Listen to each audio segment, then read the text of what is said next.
Prophetess Henson, I need you to understand and declare into your entire house right now that I am no longer haunted by what the enemy did to me. I'm no longer haunted, by what the world told me. I'm here to prophetically declare to somebody, I'm no longer haunted by how I looked in my past. I'm no longer haunted by how I acted in my past. Behold, I am a new creation. Old things have passed away. Who am I talking to right now? And new things, behold, I am a new creation. I'm no longer haunted by what my failures were.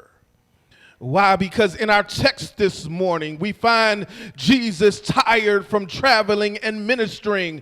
So he sends his disciples ahead of him to find food. But get this, but unknown to the disciples was Jesus' real motive for being at the well at this hour or this time of day. Because I need you, I'm going to be a teacher for a minute, because I need you to understand that when we examine the preceding text, it tells us that while he was sitting at the well, a Samaritan woman approaches the well. While this may not be strange to some of you, but when you study this out in the Bible declares that, get this, Deaconess Tansy, it was about the 6th hour. Why is that so major? Because in the 6th hour, if you equate that to real time, the woman comes to the well roughly between 11 and 12 o'clock in the morning.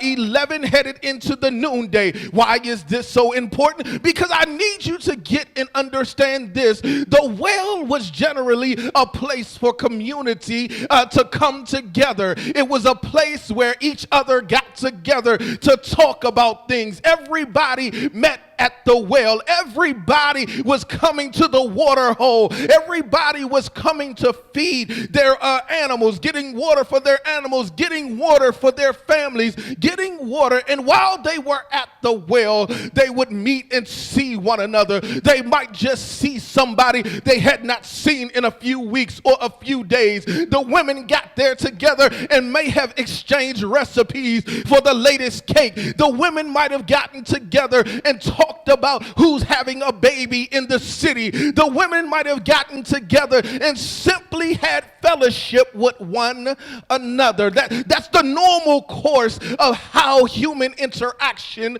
works. But we find this Samaritan woman at this moment coming to the well, get this, when she expected no one to be there.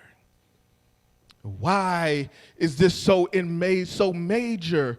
Because I believe that as we see the text where we picked up at, that even when Jesus was there, he asked her to go get her husband. And the Samaritan woman said, I have no husband. I don't want to get ahead of myself, because I need somebody to understand the place, the system, and what was taking place, the scene setting up in this place. This woman is coming to the well to get water to take back to her home. This woman is coming to get water to potentially wash her clothes, to potentially take care of the man that she's not married to in her house right now, but is there. And she finds herself responsible for tending to other things. This woman who Jesus answers and said, you are correct, you have no husband. Yeah, this woman who Jesus does not do it in a condescending way. I need somebody in church to hear that real quick.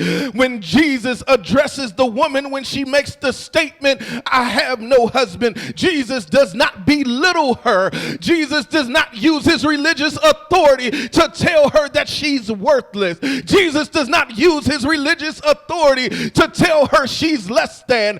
But what Jesus does say is present to her that she made an accurate accurate statement and goes a little deeper and says, no, you not married, but guess what? You had 5 husbands. Most people would have began to think that the next thing coming out of his mouth was going to be something negative. The next thing coming out of his mouth, let me ask you, have you ever seen in your life where you've done something wrong, and when you get a chance to come around people